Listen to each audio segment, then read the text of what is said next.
Hey everybody, we're back in Temecula today. We're working near Meadowview, and what we're doing is we're doing a little renovation on this property.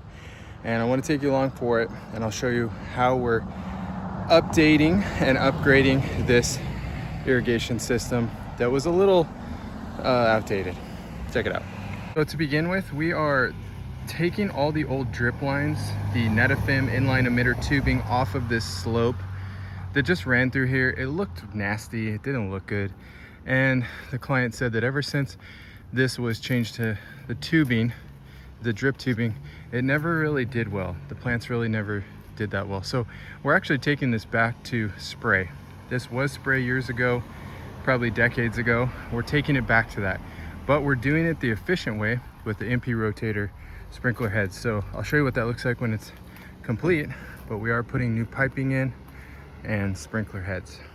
So Chris is over here, he's changing the sprinkler heads in the lawn because they're all different types, different models, and we're gonna consolidate it so it's all the same, waters consistently.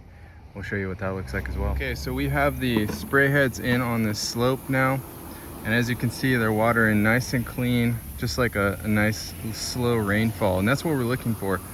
So the answer needs to be, or the question needs to be answered: is spray better than drip, or is drip better than spray? Well, that all depends. Depends on what you're doing with the planter. It depends what's there already. It depends what's more important to you.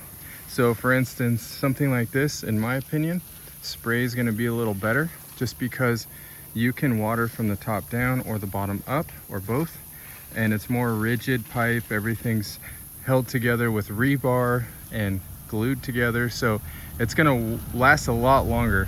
And for this situation, we used what's called UVR pipe, so it's meant to be in the sun and it'll last about 30 years in the sun. It's that tan pipe.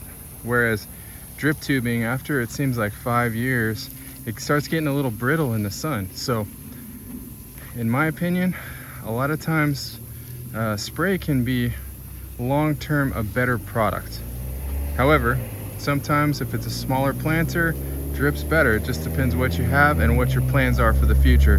Her plans here, she just wants to keep everything looking good. She's not really going to plant much more, so that's why we didn't do a spray system from the bottom up as well. Because if she was really wanting to plant this thick, we would need another run of sprayers spraying up. So if you're watering a slope like this, definitely use the MP rotators. They're going to water slow, evenly, and get that water in the soil. And lastly, we went ahead and replaced all the sprinkler heads in the front lawn.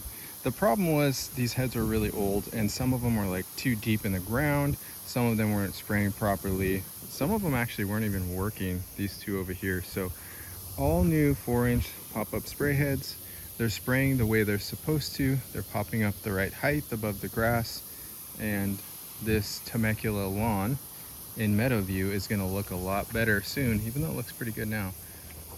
But the property is going to definitely use less water trying to water this lawn. Hey, this is what we do every day. Thanks for watching our video. This is ValleyScape, and we are in Temecula and Palm Desert.